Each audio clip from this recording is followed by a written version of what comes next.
Setiap pagi, ketika matahari mulai menyelinap, di antara atap-atap rumah di gang sempit itu, Pak Wahyu baru saja terlelap.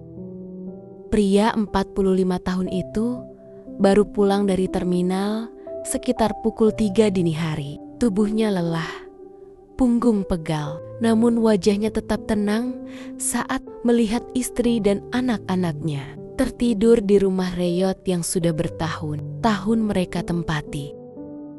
Rumah itu berdinding papan lapuk, sebagian temboknya retak, dan atap sengnya sering bocor saat hujan turun. Di sudut rumah, ember-ember kecil berjajar rapi untuk menampung air tetesan dari langit-langit. Meski sederhana, rumah itu selalu terasa hangat karena tawa, Syifa, dan Ridho yang mengisi hari-hari mereka.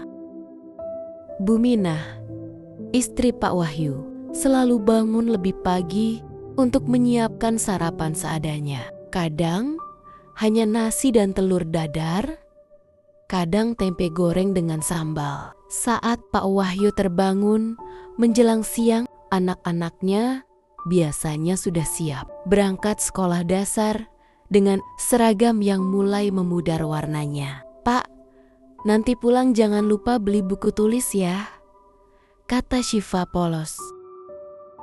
Pak Wahyu mengangguk sambil tersenyum. Meski di dalam hatinya ia menghitung sisa uang yang ada. Ridho, si bungsu, sering memeluk kaki ayahnya sebelum berangkat sekolah. "Kalau besar nanti, Ridho mau kerja biar ayah gak capek," katanya. Kalimat itu selalu menjadi bahan bakar semangat Pak Wahyu. Mereka tinggal di kawasan padat penduduk, tak jauh dari rel kereta dan terminal kota. Suara klakson, mesin bus, dan kereta lewat sudah menjadi musik harian. Tetangga-tetangga hidup sederhana, ada tukang tambal ban, buruh bangunan, dan pedagang keliling. Meski hidup pas-pasan, warga kampung itu terkenal rukun. Jika hujan deras dan air masuk ke rumah Pak Wahyu, tetangga tak segan membantu menggeser perabot atau meminjamkan terpal. Anak-anak sering bermain di gang sempit sore hari, berlarian tanpa alas kaki, tertawa tanpa memikirkan besok. Menjelang sore, Pak Wahyu mulai bersiap. Ia membersihkan termos besar, menakar bubuk kopi, gula, dan jahe. Gerobak kecilnya sederhana, catnya sudah pudar, namun selalu bersih. Buminah membantu menyiapkan gorengan sederhana, pisang, goreng, dan tahu isi untuk menemani kopi para pelanggan. "Jangan lupa pakai jaket, Pak.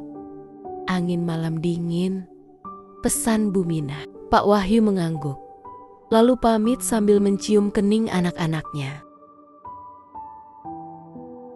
Terminal kota adalah tempat Pak Wahyu mencari nafkah. Saat malam datang, terminal berubah menjadi dunia yang tak pernah benar-benar tidur. Sopir bus, kernet, ojek, dan penumpang bergantian datang dan pergi. Pak Wahyu mangkal di sudut terminal, dekat lampu jalan yang cahayanya redup. Ia menuangkan kopi panas dengan cekatan, melayani pelanggan dengan senyum meski mata mulai berat. "Kopinya pahit, Pak Wahyu. Kayak hidup ya," canda seorang sopir. Pak Wahyu tertawa kecil. "Kalau pahit diminum pelan-pelan, lama-lama jadi nikmat, Pak. Kadang dagangan ramai, kadang sepi. Namun setiap malam Pak Wahyu selalu menyisihkan 1.000 atau 2.000 rupiah ke dalam kaleng kecil bertuliskan perbaikan rumah." Sekitar pukul 2 atau 3 pagi, saat terminal mulai lengang, Pak Wahyu membereskan dagangannya. Tangannya bau kopi dan jahe, kakinya pegal, namun hatinya sedikit lega. Saat membuka pintu rumah, ia melihat ember Ember masih berjaga di bawah atap bocor. Ia berdiri sejenak, menatap langit-langit rumah. Sedikit lagi, sabar ya, gumamnya. Ia lalu merebahkan tubuh di samping Buminah yang sudah tertidur. Sementara suara napas anak-anaknya terdengar pelan. Pak Wahyu tidak bermimpi rumah besar atau mobil mewah. Ia hanya ingin mengganti atap bocor, memperkuat dinding, dan membuat rumah kecil itu aman bagi keluarganya. Setiap gelas kopi yang ia jual di terminal adalah satu langkah kecil menuju mimpi itu. Dan meski lelah, Pak Wahyu selalu percaya selama ia masih bisa berdiri dan menyeduh kopi, harapan untuk keluarganya tidak akan pernah padam. Beberapa minggu setelah malam panjang di terminal itu, kabar baik benar-benar datang. Seorang petugas terminal yang sering ngopi di lapak Pak Wahyu menepati janjinya. Ia membantu menghubungkan Pak Wahyu dengan program bantuan renovasi rumah swadaya dari kelurahan, ditambah sumbangan gotong royong dari sesama pedagang terminal yang selama ini diam-diam memperhatikan ketekunannya.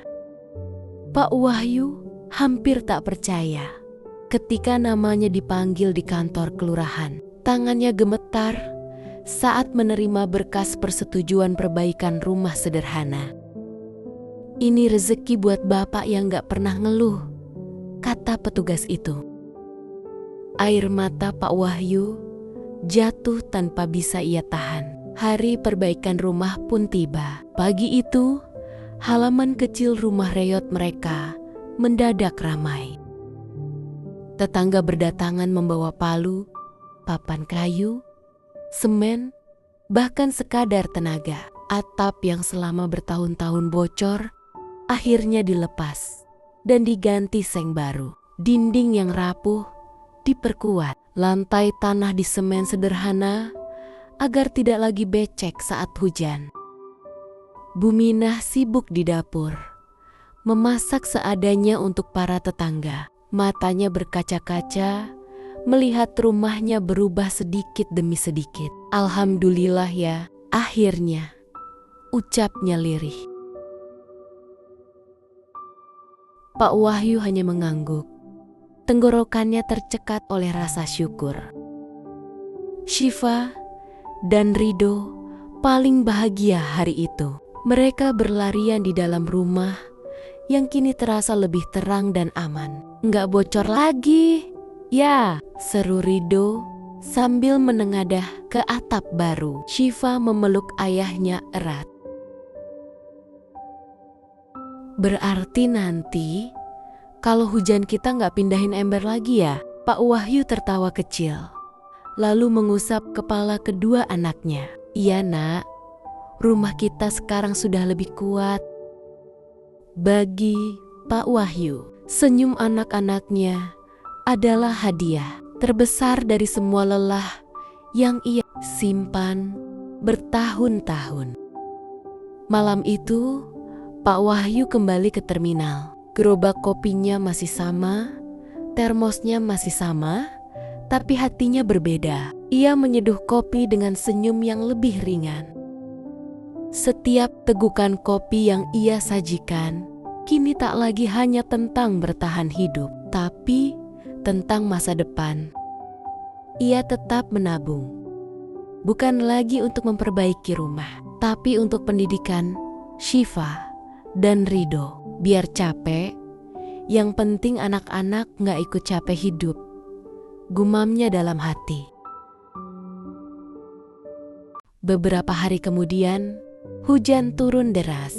Pak Wahyu, Buminah, Syifa, dan Rido duduk di ruang tengah rumah mereka yang kini lebih kokoh. Tak ada ember, tak ada bocor, tak ada kepanikan. Hanya suara hujan di atap baru dan tawa kecil keluarga yang akhirnya merasa aman. Pak Wahyu menatap keluarganya satu persatu lalu berbisik penuh syukur. Capek? Boleh nyerah? Jangan. Dan di rumah sederhana itu, kebahagiaan akhirnya menemukan tempatnya.